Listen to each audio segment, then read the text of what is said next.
the Shroud of Turin, which some believe to be the actual burial cloth. NBC's chief international correspondent Keir Simmons traveled to Italy for a closer look. The man who came to bury Ida, Jewish man from Pittsburgh, walks into a cathedral in Turin, Italy. He didn't come to pray. He didn't come to marvel. He came to prove that the most famous relic in Christian history was nothing more than an elaborate fraud. His name is Barry Schwartz. He was raised Orthodox Jewish.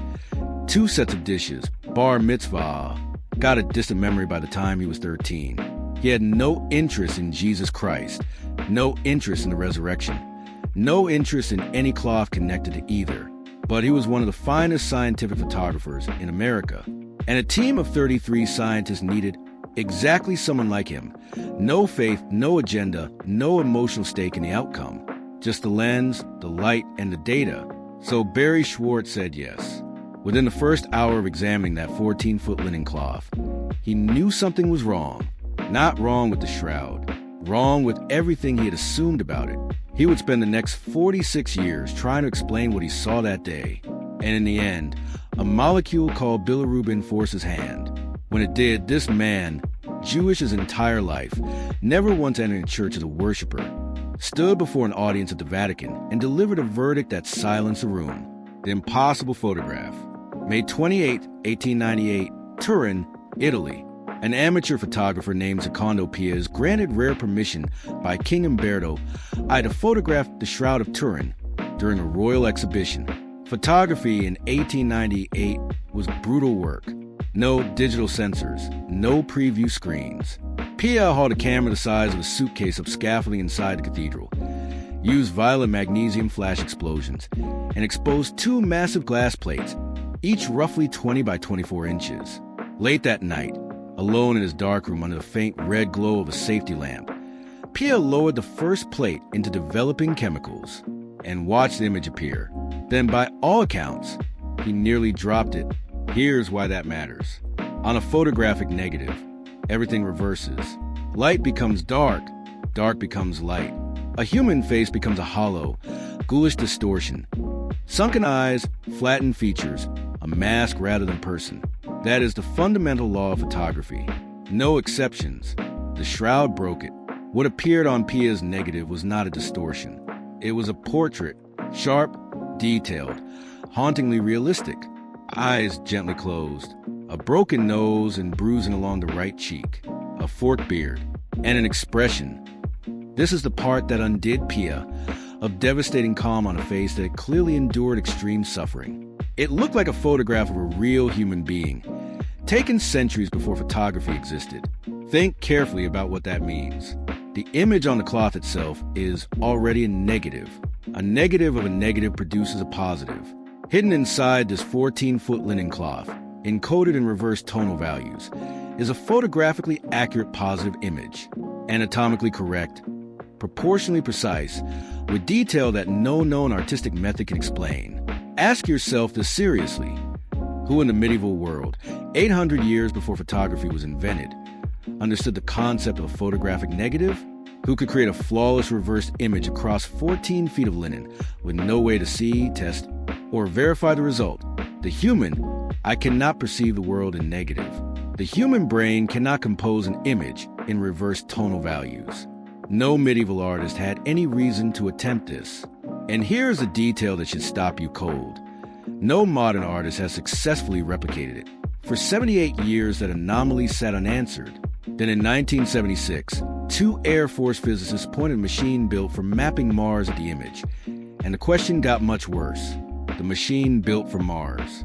February 1976, Air Force Academy, Colorado Springs. Physicist John Jackson and Eric Jumper fed a photograph of the shroud into a VP8 image analyzer, a Cold War device built for mapping planetary surfaces from satellite data.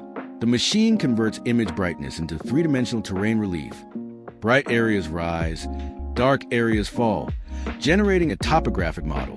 They had already tested dozens of other images, paintings, photographs, sketches, X-rays. Every single one produced meaningless, distorted garbage, no spatial coherence. Here's why. In a normal photograph or painting, brightness represents reflected light, not distance. A bright spot on a painted cheek doesn't mean that part of the face is physically closer to you. The VP8 cannot translate that into meaningful three-dimensional data. The Shroud produced a perfect three-dimensional human body. Nose, cheekbones, brow ridge, chest, cross hands, legs, all correctly contoured, all rotatable without distortion. And here's the detail that changes everything. Image intensity at every point corresponded precisely to the distance between the body and the cloth, not reflected light. Distance. Three-dimensional spatial data encoded into ancient linen. Peter Schumacher, the engineer who built the VP8, had never heard of the Shroud. No religious background, no stake in the outcome. His account. The results were unlike anything he had ever processed through the analyzer before or since.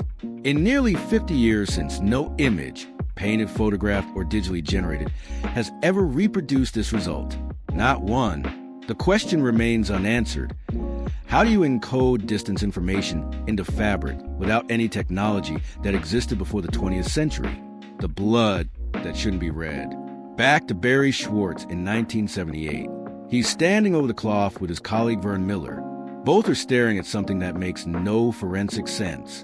The bloodstains are red, not brown, not black. Every forensic scientist on Earth will tell you the same thing. Old blood turns dark. This is basic chemistry. Ancient blood is dark blood. Always. The STIRP team, 33 scientists from Los Alamos, NASA's Jet Propulsion Laboratory, Sandia National Laboratories, and the Air Force Academy, spent 120 continuous hours examining the cloth with X-ray fluorescence, infrared spectroscopy, ultraviolet photography, and microchemical analysis. Chemists John Heller and Alan Adler ran 12 diagnostic tests on blood samples pulled from the cloth. When the spectral curve confirmed hemoglobin, Heller said the hair stood up on the back of his neck. Real blood, not paint, not pigment. They confirmed hemoglobin, albumin, and hemophrin derivatives. They found serum halos, the pale rings that form when blood separates as it dries. These are microscopic forensic details no medieval painter would think to reproduce, because the phenomenon was understood until the development of modern forensic science. But here is the detail that eliminates every forgery theory in a single stroke. The blood was on the cloth before the image formed. Beneath the bloodstains, there is no body image. None. A forger paints a body first, then adds blood on top. That is the only logical sequence. Every artist in history works that way. The Shroud does it backwards. That sequence alone eliminates painting, rubbing, printing, and every contact transfer method ever proposed. The missing thumbs. Count the fingers on the hands in the Shroud image. For on each hand, not 5, the thumbs are folded into the palms, invisible. In the 1930s, French surgeon Pierre Barbet drove nails through cadaver hands to understand the mechanics of crucifixion. What he discovered overturned centuries of religious art. Palm tissue cannot support a body's weight. The nail tears straight through. Crucifixion required nailing through the wrist, the gap between the carpal bones capable of bearing the body's full load. And every time Barbet drove a nail through that space, the same thing happened. The median nerve was severed, and the thumb snapped violently inward against the palm. No one knew this in the Middle Ages. It wasn't established until modern anatomy demonstrated it. Every crucifixion painting in history, Giotto, Michelangelo, Rubens, shows nails through the palms. The Shroud shows nails through the wrists, and the thumbs are tucked inward exactly as a severed median nerve forces them. Quick question. Until this moment, did you believe the nails went through the palms? Because every painting you've ever seen told you they did. The cloth in Spain. In the Cathedral of San Salvador in Oviedo, northern Spain, there's a linen cloth roughly 13 by 21 inches. No image on it. Only bloodstains and fluid marks. It is called the Sudarium of Oviedo, the face cloth. Its documented history traces to at least 570 CE, with a recorded journey from Jerusalem in 614 CE as it fled the Persian invasion. On March 14, 1075, the chest containing this cloth was officially opened in a ceremony witnessed by King Alfonso VI of Spain, and standing beside him was Rodrigo Diaz de Vivar, the man history knows as El Cid, one of the most thoroughly documented figures of the medieval period. That is not legend. That is a named historical event with named witnesses. 2 cloths, 2 countries, 2 completely separate chains of custody. One in Turin, one in northern Spain. They have never been in the same room. Blood type AB on both, the rarest in the world, found in roughly 3% of the global population. When overlaid using polarized image technology, 70 points of coincidence on the front, 50 on the back. The nose length derived from fluid flow patterns, approximately 3 inches, identical to Shroud. Thorn puncture wounds on the back of the head. A line. If these 2 cloths cover the same face, and the forensic overlap is extraordinary, then the Sidarium, with its documented existence centuries before any proposed carbon date for Shroud, independently proves the Shroud cannot be a medieval forgery. To fake it, you would need to forge both cloths in 2 different countries with matching blood types, matching wound patterns, and matching anatomical dimensions, all before the invention of forensic science.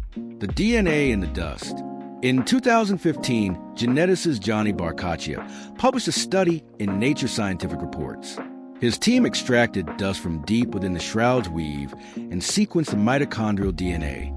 What they expected to find, if the Shroud were a French medieval forgery, was European DNA dominating the sample. If it were a Jerusalem relic that had never traveled, Middle Eastern DNA. Neither happened. Genetic fingerprints from across the world appeared on a single cloth.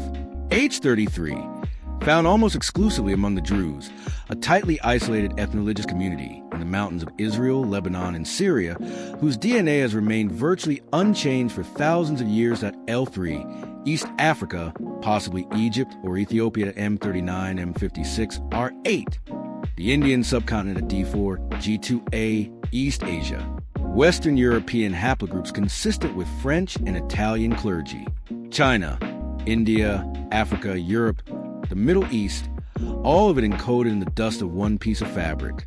A forger in 14th century France could not have assembled biological traces from 5 continents. Marco Polo had only recently returned from a single journey, and the pollen confirmed exactly where that cloth had been. Swiss criminologist Max Free and Israeli botanist Avi Danin identified pollen from 58 plant species on the cloth. 17 were European, expected, but the majority came from the Middle East, Turkey, and a narrow corridor between Jerusalem and Jericho. 1 plant dominated, Gundelia tournifortii, a thorny desert thistle with long needle-like spines. Its pollen made up nearly a third of all grains found on the cloth, concentrated heavily around the head area.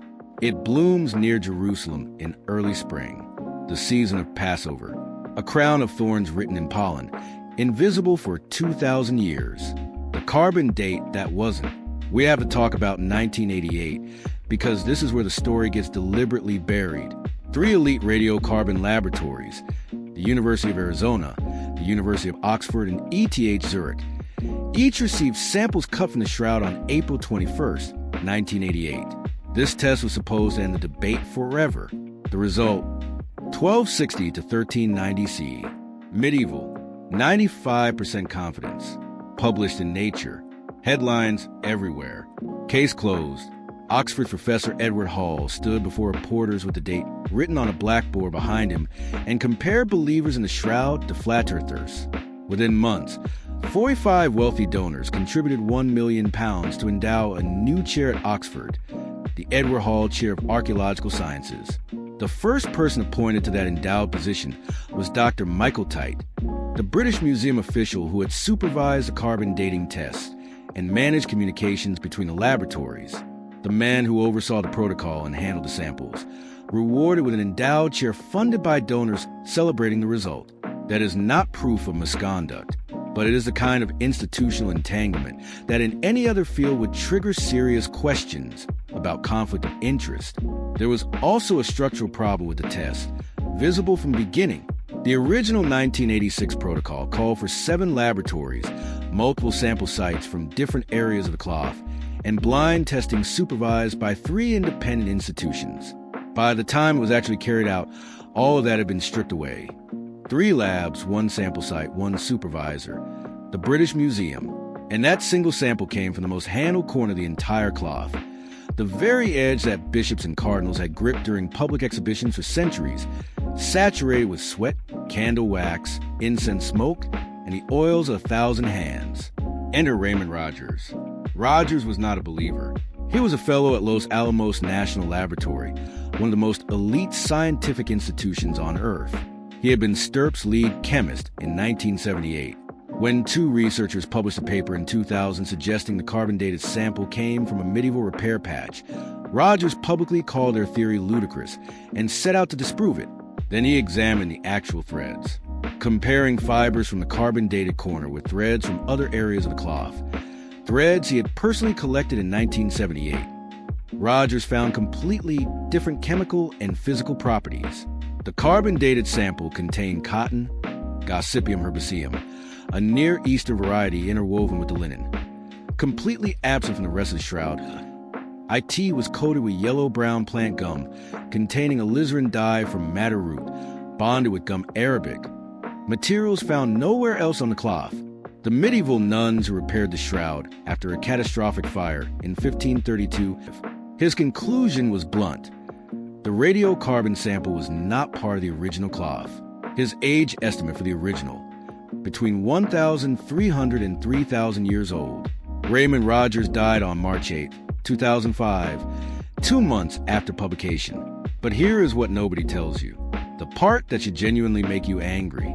For 30 years after the 1988 test, the laboratories refused to release their raw data, the most important archaeological test in modern history, and the underlying measurements were locked away. Researchers who requested the numbers were denied. Freedom of information requests were deflected for 3 decades. Then in 2017, French researcher Tristan Casabianca, a law graduate, not a scientist, used British Freedom of Information law to extract 711 pages of raw data from the British Museum.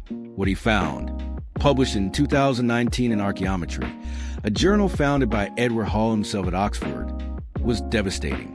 Arizona alone had made 40 individual measurements, not the 4 summarized in the original Nature paper. The data was not statistically homogeneous. Different parts of the same tiny sample gave radiocarbon ages varying by 150 years across barely an inch of material. The overall agreement index was 28%, catastrophically low for a test claiming 95% confidence. The debunking wasn't debunked, but it was exposed as built on contaminated, repaired material with data that didn't hold together statistically. Let me ask you directly, 88 carbon dating was flawed? Because if it is, and for most people will be, ask yourself why the correction never made the front page. The headline that said medieval fake traveled everywhere. The evidence that undermined it went almost nowhere. The image no laboratory can explain. After everything, the blood, the DNA, the pollen, the matching cloth in Spain, the demolished carbon date, you might think the deepest mystery of the shroud had been resolved. It hasn't, because the question nobody has answered in 46 years isn't who the man was. It's how the image got there. Stirp's 1981 conclusion, after 3 years of peer review, no pigments, paints, dyes, or stains have been found on the fibrils. Not a scorch. Thermal burns fluoresce under ultraviolet light. The body image doesn't. Not a photograph.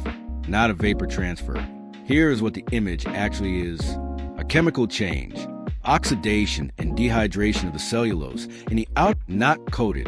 The image exists only in the topmost 200 nanometers of surface, thinner than a single bacterium. Each individual fiber is either colored or it isn't, a binary halftone effect, like the dots in a newspaper photograph. Image density comes from the number of colored fibers per unit area, not from gradation within individual fibers. No brushstrokes, no directionality, no capillary flow, no liquid was ever involved. And it exists only on the front and back surfaces of cloth, not on the sides of the body, not on the top of the head, as if the encoding mechanism operated strictly vertically. Italy's Yenier laboratory spent 5 years trying to replicate the image. Physicist Paolo Di Lazzaro and his team irradiated linen with excimer lasers at deep vacuum ultraviolet frequencies. They achieved superficial coloration on tiny patches with characteristics resembling the shrouds. But to reproduce the full body image, covering approximately 2,600 square inches, Their calculations required a simultaneous energy pulse of 34 trillion watts, lasting less than 1 billionth of a second, powerful enough to alter the surface chemistry of the cloth, precise enough not to burn the fibers beneath. No technology on Earth can produce that pulse. De Lazaro was direct. Their research demonstrated it was essentially impossible to replicate all the main characteristics of the body image using any technology available in the Middle Ages or earlier or later. A standing $1 million prize offered by filmmaker David Rolfe to anyone who can replicate the Shroud image with all its properties remains unclaimed. The phone call and the molecule. Now we come back to Barry Schwartz. 1995, 17 years after that first hour in Turin, his phone rings at his home in Santa Barbara. On the other end, Dr. Alan Adler, blood chemist at Western Connecticut State University, one of the world's leading experts on porphyrins, the molecular structures at the heart of hemoglobin, also Jewish, also not interested in proving any Christian relic authentic. Adler had spent years analyzing the blood samples from the 1978 Stirp examination, and after all that time, he had finally found the answer to the one question that had kept Schwartz skeptical for nearly 2 decades. The word he used, bilirubin. Bilirubin is a yellow-orange compound ounce. But under extreme conditions, prolonged torture, massive physical trauma, sustained terror, the liver floods the bloodstream with bilirubin, a stress response, a biochemical scream written in molecules. And bilirubin does something unusual to blood. It binds to hemoglobin in a way that prevents normal oxidation. Regular blood turns brown, then black, over time because hemoglobin oxidizes. Basic forensic chemistry. Ancient blood is dark blood, but blood saturated with bilirubin stays red. Not for years, not for decades, indefinitely. The blood of a tortured man stays red forever. Schwartz described a moment years later. When Adler told him that, he said, the last piece of evidence had arrived, and he had no choice but to accept that the shroud was authentic. Every objection he had held for 17 years collapsed at once. The blood wasn't red because it was fake. It wasn't red because it was painted. It was red because the person it came from had been tortured so severely that his liver chemistry permanently altered the blood's color before it ever left his body. He invoked Sherlock Holmes. When you have eliminated all the possibilities, whatever remains, however improbable, is most likely the truth. Then he did something remarkable. He accepted the evidence, and he didn't convert. Barry Schwartz remained Jewish for the rest of his life. He never accepted Christianity. He never prayed to Jesus. He never set foot in a church as a worshiper. He treated the shroud as evidence, not as a religious object.